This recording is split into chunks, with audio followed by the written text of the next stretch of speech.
I told him Chewy don't work here no more. He went fishing. Fishing, he says? Yeah, I says fishing. He was the bait. The bait. Yeah, I get it. I want to check some of those franchises, man. You saw last month's takes, right?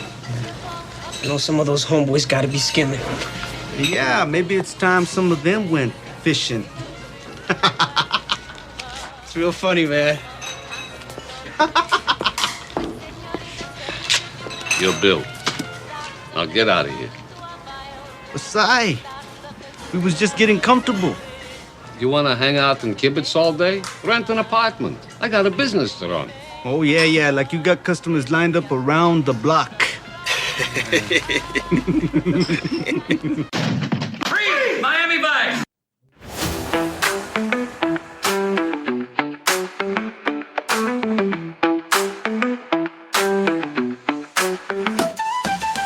Vice of Miami podcast, season 5, we're back at last. With Mark and Tim on the mic, they're bringing heat, they're bringing hype. Guest stars rolling through, oh what a ride. Deep dives in music, let the rhythm guide. Welcome to the Vice of Miami podcast. I'm your host, Mark, alongside my co-host, Tim, and we're thrilled to take you on a journey through the iconic 80s TV series, Miami Vice. Each episode will delve into the gripping world of Detective Sonny Crockett and Rico Tubbs and the entire Vice team, reviewing every episode and uncovering the dark storylines, unforgettable guest stars, and the electrifying music that turned Miami Vice into a cult classic. From trivia and fun facts to the occasional goof, we're here to provide a fresh and engaging perspective, whether you're a longtime fan or new to the series. So sit back, relax, grab your favorite beverage, and join us on show 112 as we explore season 5, episode 16, Victims of Circumstance. And Mark, this episode was written by Colin Buxey, directed by Richard Laurie, and the original air date was May 5th of 1989, and it's the 106th episode overall in the series with a production code of 63915-15. And the plot: Crockett and Switek infiltrate a white supremacist group that may be linked to the murders of a concentration camp survivors who were scheduled to testify against a Nazi fugitive.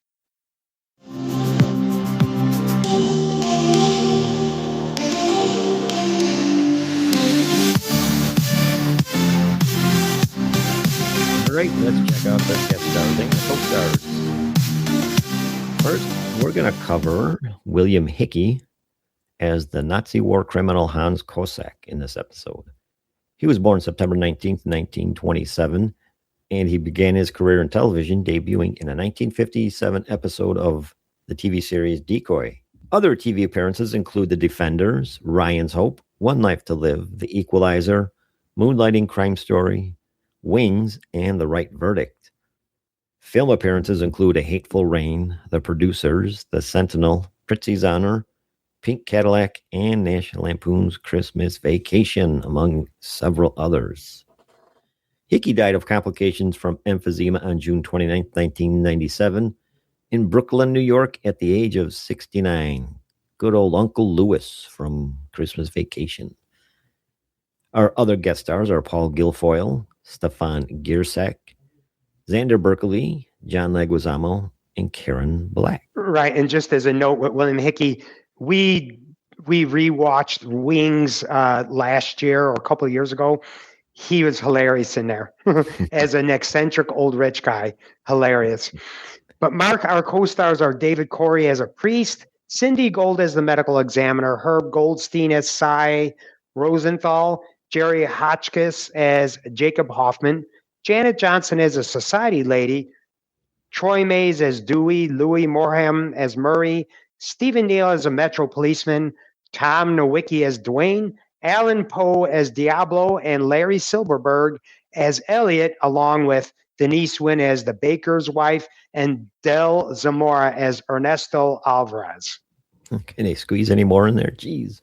Yeah, there was more listed co-stars than there were guest stars.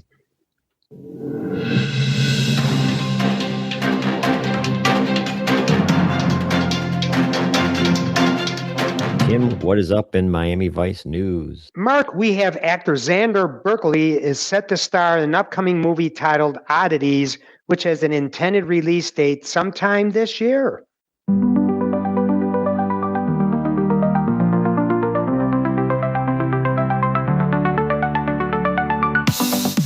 All right, let's start off the discussion for Victims of Circumstance. We open up to an old man who is Uncle Lewis from Christmas Vacation. He's alone in his house. He's kind of terrified about something, and he's clutching a knife while he hears somebody pounding on the door. That's our perspective, that what he's hearing.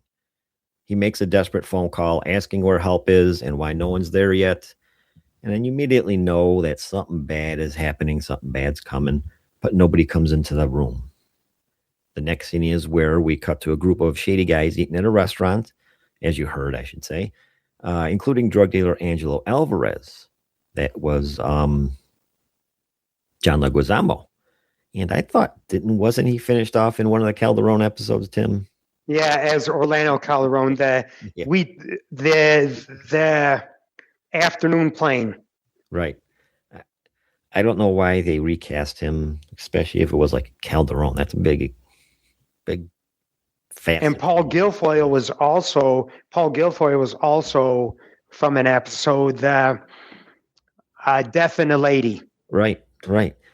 But anyway, he's there with his buddies. They're actually his brothers. I think they're his brothers, right? Anyway, they're casually talking business here, mentioning a guy named Chewy who supposedly left work to go, quote unquote, fishing.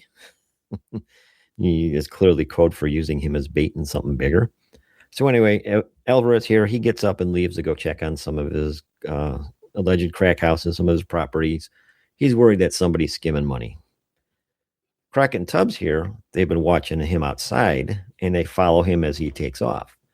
But the moment they all leave, all hell breaks loose inside the cafe here. A masked gunman storms into the restaurant with a shotgun and just opens fire. Pep, pep, pep, pep, pep, killing pretty much everybody inside, including the two men Alvarez was eating with and the restaurant owner. So Crockett and Tubbs hear the shots, and they put the car in reverse, and they race back, but they're too late. All that's left there is a horrific crime scene. Crockett here is visibly shaken. He sits down in a booth surrounded by the aftermath, and Tubbs could pretty much only get out the words, "Oh my God." Still at the cafe, but later we got a Detective Bailey standing there. He's looking at the aftermath, and he's kind of musing about how hit jobs pretty much aren't what they used to be. You know, they've gotten colder, messier, more ruthless. Turns out we find out the two guys that got killed that were with Alvarez weren't just random muscle. They were his brothers, Ernesto and Enrique, which raises these stakes immediately. Bailey also talks about the guy, Cy, the cafe owner. You could tell he genuinely respected him. Cy was the type who looked out for people. He picked workers up off the street and gave them a shot. Pretty solid guy. And here's the quiet but heavy detail on Cy. He's got a number tattooed on his arm, and we're going to come to that later on. The numbers on the arms tells that he survived a Nazi prison camp in World War II. So that's going to play a pivotal point. We now move to an abandoned hotel or condo building, and Tubbs and Crockett find Angelo, and they have him by the scruff of the neck while they take him to the drained pool and tell him about his brother being shot and the mayhem that happened. He doesn't believe them at first. He wants to know who did it, and so does Crockett and Tubbs. Angelo vows revenge. He thinks it may be the Diablos are involved because they are moving in on everybody's turf. He also says the Fuentes have a big shipment coming in. And later, Crockett and Tubbs are staking out a drug deal and actually get to watch the whole thing go down. The drugs are hidden in inside tires. Money changes hands, and for a second, it feels like a clean, by-the-book bust. Then, of course, it goes sideways. A gang called the Diablos rolls in to rip everybody off. The Fuentes family gets killed in the chaos, and Diablos try to make a run for it, straight into Crockett and Tubbs. The cops light up the van until it finally stops. One Diablo's killed, and the other gets hauled in. And what does Crockett say, Mark? End of the line, cowboy. And then back at OCB, the survivor gets grilled hard, but here's the twist. He claims he couldn't have been involved in an Alvarez restaurant hit because he was at a wedding. And not only that, his alibi checks out because the mother of the bride and the priest both back him up begrudgingly. So now the case is officially weird. While all that's happening, Gina brings Crockett and Tubbs word from Bailey. There's been another hit, and it's disturbingly similar to the first one. We cut back to that eerie image from earlier, the old man still hearing somebody pounding on his door. Yeah, this is where it kind of gets weird for me. I mean, you open with this dude, and it wasn't like just a regular room. It was like the room was angled and darkly lit, and it's just weird. But as we see later, it's a point. There's a point to this weirdness. But for me, this is just where it got weird. So now we're at we're assuming a hotel. Crockett and Tubbs and Bailey, they arrive at this latest crime scene. This time the victims here are an elderly couple, Art and Sylvia Kravitz, and some kid. If I'm correct, Tim, wasn't this out like by a shuffleboard court? I think so. Yes. So maybe it was a hotel, or maybe it was like a retirement apartments or something like that. Yes. Anyway, when Crockett examines the bodies, he notices something chilling. Both Art and Sylvia have numbers tattooed on their arms. Nazi concentration camp tattoos. Like I said, it's going to play into this. Suddenly, this is not random violence anymore. It's targeted and kind of personal. And just to keep this paranoia cranked up here a little bit, Crockett and Tubbs don't realize that while they're working a crime scene, somebody's sitting in a car nearby, quietly watching them. And Tim, if you notice this is the worst image overlay they made in this series. You could tell by the shakiness that it was just the scene of Crockett and Tubbs. They're out by the shuffleboard, and you could tell by the grainy outlines that they just put some dude looking out of a car. It's not like the point of view. It's just terrible. If you see it, you know it. And Mark, we know we're getting towards the end of the series.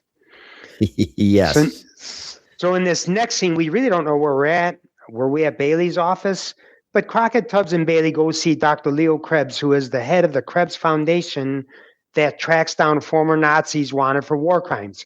He said that Cy and the Kravitzes were witnesses against a Nazi officer named Hans Kozak, who was being prosecuted for war crimes. All three were to testify, and Krebs has received a death threat from the Patriotic Brigade, a neo-Nazi group run by a former Klansman named John Baker, warning him not to make a speech about his time in the concentration camp. Krebs says he has two remaining witnesses, Jacob Hoffman, who is in a nursing home and under guard, and Krebs himself. Detectives Crockett and Tubbs, Dr. Leo Krebs. Dr. Krebs. Hello. Pleasure. Dr. Krebs is the head of the Krebs Foundation, which captures and deports Nazi war criminals. When I read about Cy Rosenthal being killed, I thought, like everyone else, an innocent bystander, tragic accident. But when I read about Art and Sylvia Kravitz, I know it's no accident. All three were witnesses to the crimes of Hans Kozak, a high-ranking death camp official. I'm trying to extradite him. According to Dr. Krebs, this Kozak lives somewhere in Miami under an assumed name. I visited Rosenthal and the Kravitzes to ask them to testify. I'm afraid in so doing, I signed their death warrants. So you think you were followed? Cancel the liar Krebs' speech or be prepared to pay the price. The great revolution is at hand. In all of the earth, the blood will flow, that of the spawn of Yahweh's foe. Signed, the Patriotic Brigade. So now we're at this speech at some hotel, and again, someone in a car watches outside. Another bad overlay. Production money's probably going out the window here, I guess. Mm-hmm. Krebs makes his speech about the Holocaust then and now being in Russia, the Middle East, and in Miami. Suddenly, you've got the brigade members coming inside chanting white supremacy propaganda, and Baker himself shows up ready to start some trouble. Rabble rousers. Crockett, Tubbs, and Switek play up to the brigade. kind of like not, they don't really know each other, kind of, but, they're sticking up for these people, and they instigate a brawl during which Crockett punches Tubbs in defense of Baker. Kind of a good one. This whole thing reminds me of an episode of Jerry Springer. Whatever. Mm-hmm. So anyway, everything's broken up here in jail. Crockett as Burnett and Switek as Stan Rogers talk with Baker about the brigade while pretending to be white supremacists themselves. Baker here agrees to bail them out along with all of his men. So outside now, a reporter sympathetic to the brigade named Helen Jackson wants to interview Baker. And when he brushes her off, she asks Crockett and Tubbs to arrange the interview with him. So obviously they played the part well as white supremacists. The reporter thinks that they're with Baker here. So she wants them to arrange an interview. So we'll see. So now back at OCB, Stan, Crockett, and later Tubbs are joking about the fight earlier. They also set plans to get the ladies' interview set up, Helen's interview. At a deli during the night, Crockett and Switek shoot up a Jewish delicatessen, a fake set up by the team, and destroy it with pipe bombs just to show Baker and the brigade their enthusiasm for the cause. Baker's all smiles as the building goes boom. Ba-boom. So we now move to, I'm going to call it the Fuhrer bunker. I mean, Baker's house. Baker really starts opening up to Crockett about how he runs the Patriotic Brigade. He's pretty much almost proud of it here, walking him through the super detailed computer database where he's got files basically on everyone he considers an enemy. It's organized, creepy, and way more calculated than you expect.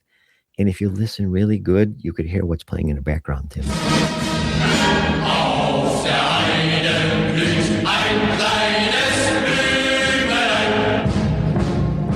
So you know where this is going, people. You know what we're dealing with. Crockett pays along, pitches an idea to him, use the media angle to spread the brigade's message. He suggests leveraging reporter Helen Jackson and even hands Baker her phone number, kind of nudging him into the spotlight. The Patriotic Brigade remains on a constant state of alert, Burnett. We operate on a wartime strategy. We follow the rules of engagement. Know your enemy and where his forces are deployed. Precisely. We maintain extreme vigilance. We know we're being watched, but our enemies underestimate us. We're also watching them. Let me show you something. Now imagine all the resources of a patriotic Aryan movement combined and linked together into one computer. Well, sir, that time has come. Must be a tough job updating these files. Communists, Jews, blacks, feminists, homosexuals, undesirable elements in the State Department, criminals who'll soon be set free to pillage and murder. They're all here. Cross-referenced, indexed. That is very impressive, Mr. Baker. Seems to me that if we could get this information out to the general public, we'd be flooded with new supporters. Wasn't there just a tangent, Tim? Wasn't there a Seinfeld episode where somebody thought Seinfeld and George were Aryan nation leaders or something like that? That I don't remember. That show had everything, so I'm sure. I think they were limo going to Madison Square Garden. They thought that George and Jerry were some like white supremacist leaders. Anyway, it's kind of funny. Undesirable elements within the State Department. Yeah. Yeah. And all his files are on a disk operating system. Hope it doesn't have a tokening adapter. I'm sure it did at that time. Go ahead, Tim. So anyway, we're at the Carlisle Hotel. Do we know this hotel, boys and girls? The Carlisle? Season 1, episode 1. Gumby's Corner. Gumby, nice.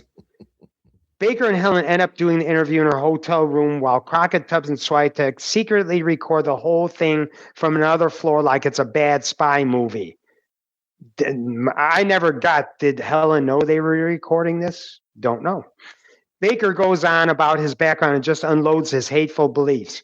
Right when it seems like he's about to reveal his next target, he gets pulled away for an urgent brigade strategy meeting.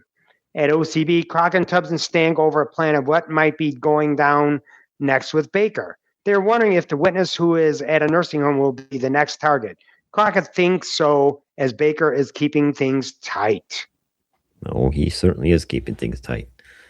So now we're at this secret meeting location, complete with burning torches. And that meeting turns into a full-blown rally. Klansmen, white supremacists, the whole ugly package here. Crockett and Switek there undercover, but Crockett starts realizing something important. A lot of this feels just like noise. Big talk, big speeches, not a real lot of planning. Just banging drums type of thing, I'm loud, look at me. That makes him think that they might be chasing the wrong people. Baker here, he excuses himself. While all that posturing is happening, someone quietly breaks into the brigade's headquarters, the Wolf's Den, and uses that computer database to track down the last two witnesses, Jacob Hoffman and Dr. Leo Krebs. So now, real danger is happening off the screen.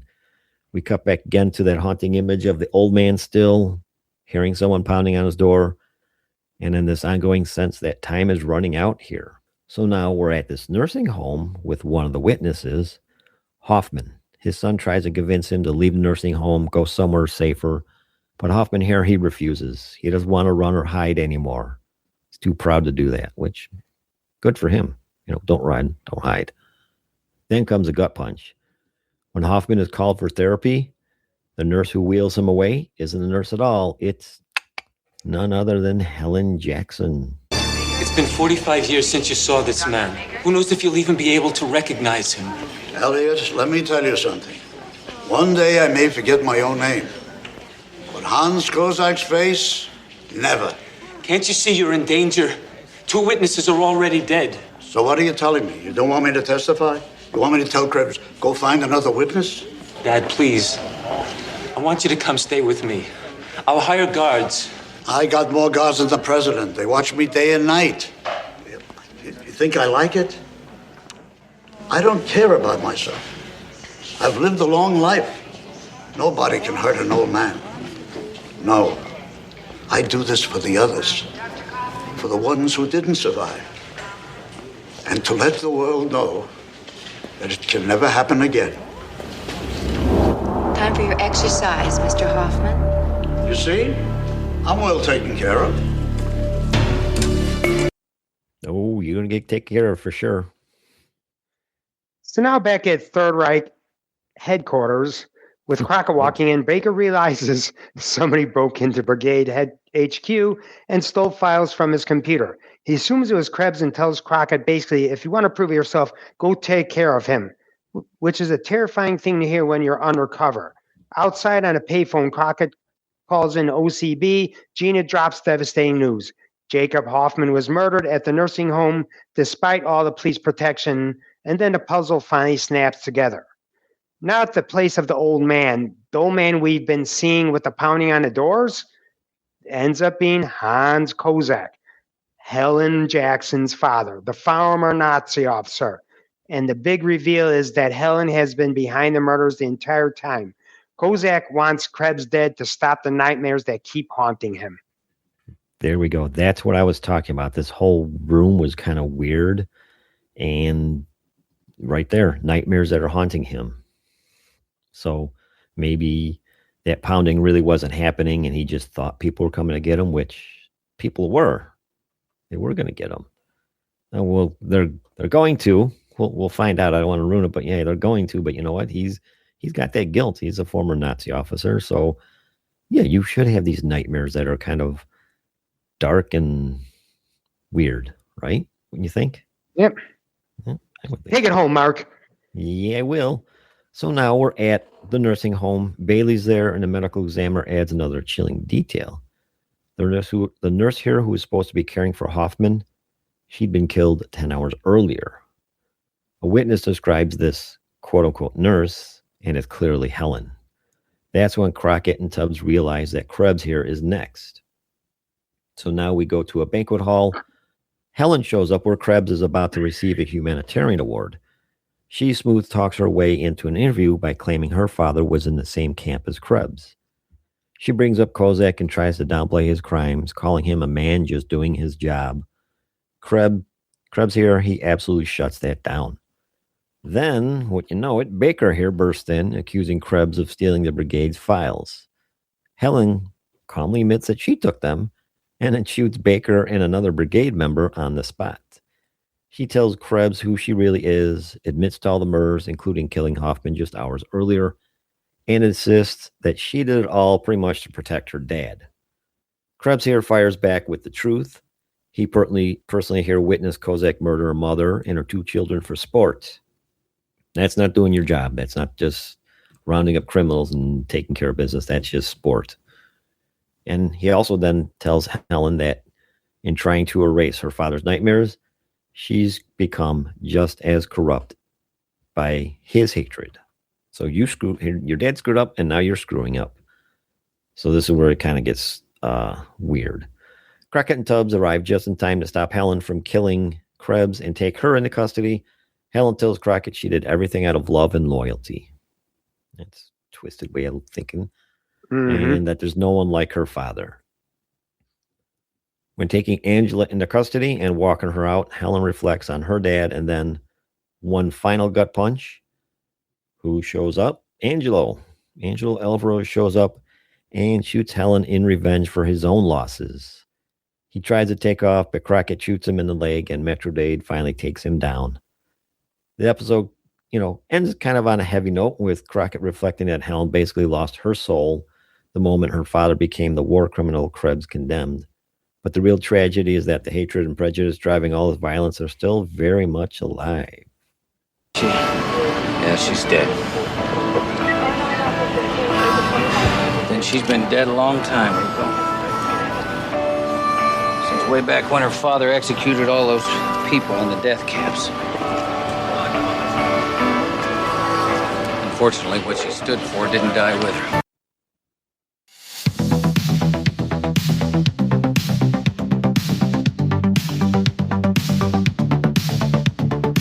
Check out the rating.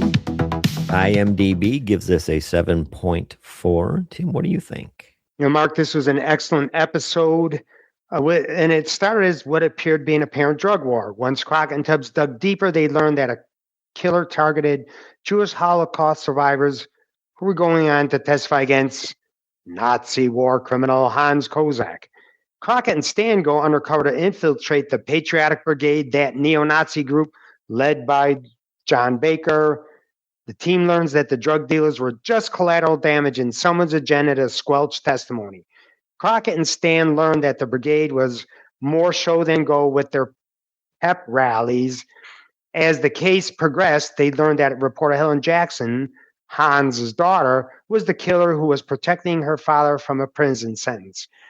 I was surprised that Crockett, Tubbs, and Stan, with a brief appearance by Gina, were allowed to operate without supervision from Marty. Also, where was Trudy?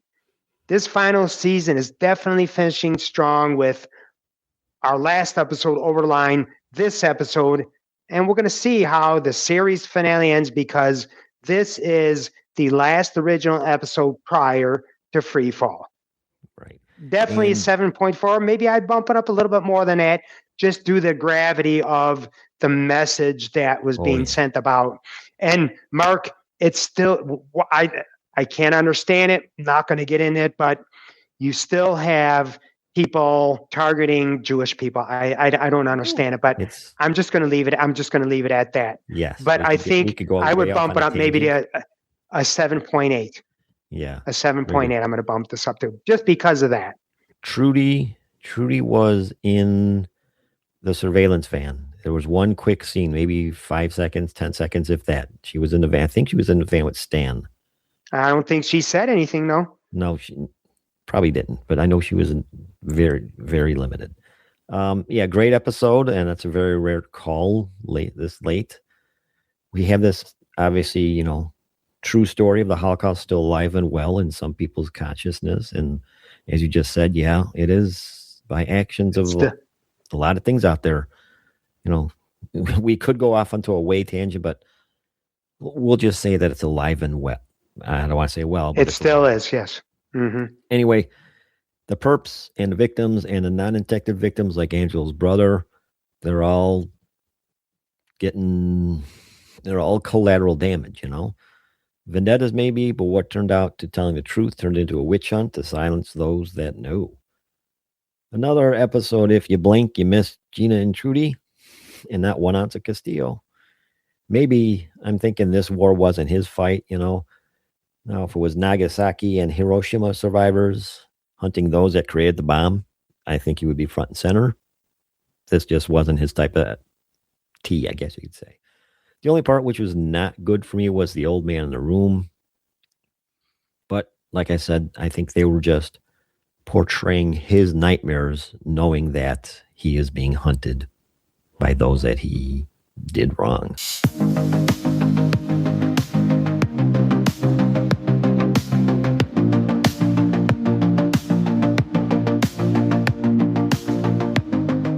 All right, covering the music for this episode. First up, we've got Severance by Dead Can Dance, and that's when Kozak hears the voices in the opening. Next up, we have Miami Beach Rumba by the Klezmer Conservatory Band. That's in the restaurant when Alvarez was there with his brothers in a cafe. And finally, we've got Misguided Angel by Cowboy Junkies, and that's the ending when Crockett and Tubbs walk away after Helen Jackson's death. Tim, who do we have, or what's Tim Truman's music, I should say? And we have actually a couple in here. The first one is Innocent Bystander, where Crockett and Tubbs are questioning Angelo Alvarez, and then Dope in the Bag, where the Diablos are attacking the smugglers. All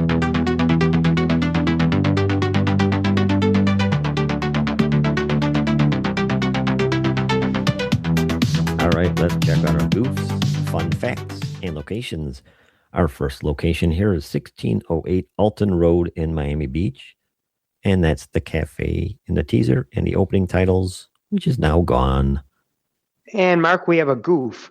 When the Diablos attempt to flee in the van, Crockett and Tubbs pull up in the Testarossa to block them, and someone is heard to shout, "Police officers, stop!" The voice is clearly not that of either Crockett or Tubbs, that there are no other officers present at the time. Backup does not arrive until after the van has crashed. Another location, 451 Washington Avenue in Miami Beach. That's where Switek and Crockett blow up the Jewish store. And Mark, we have a fun fact. This was the final new episode of Miami Vice to be broadcast on a Friday night. Free Fall would be shown on Sunday night, and the lost episodes on Wednesday nights.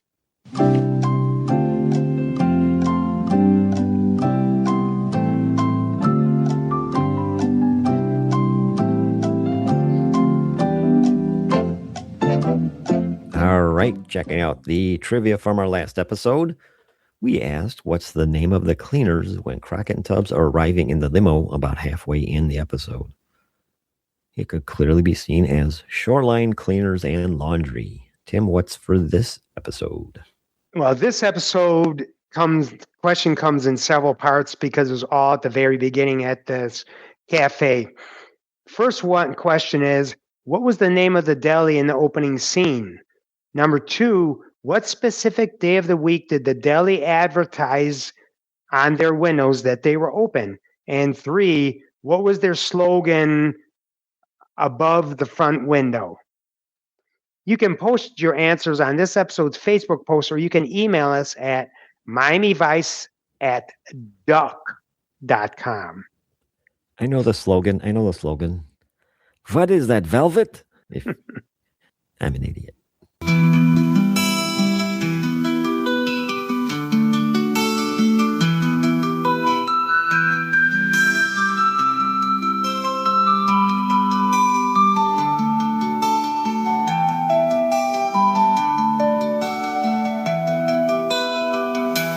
We've arrived at Mindful Music. We would like to share a quick clip of a song that we think will send some peaceful, inspiring vibes your way. With the show, as well as our own lives, we might have many issues or stressful times that we encounter. With these song choices, we can hopefully quiet the mind and make those issues less of an obstacle for your day. This is our first episode of 2026. which is also the 250th birthday of the United States of America, which will be culminated and celebrated on July 4th. So let's stand up and show our pride with Alabama's rendition of the Star-Spangled Banner. Take a listen. Oh, say, can you see by the dawn's early light what so proudly we held at the twilight's last gleaming, whose broad stripes and bright stars through the perilous fight o'er the ramparts we watched were so gallantly streaming, and the rockets' red glare, the bombs bursting in air, gave proof through the night that our flag was still there. Oh, say does that star-spangled banner yet wave o'er the land of the free and the home of the brave.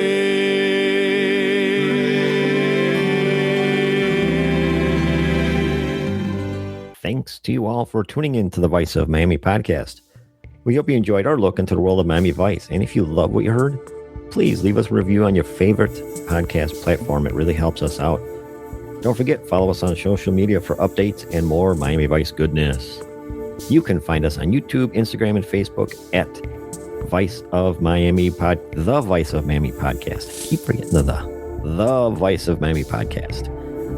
And call into our Vice of Miami Podcast fan hotline, 815-242-2151, and leave us a message. Any message. Leave us your favorite episode, your worst episode, your favorite character. Call us up and tell us we're a bunch of goofballs. We don't care.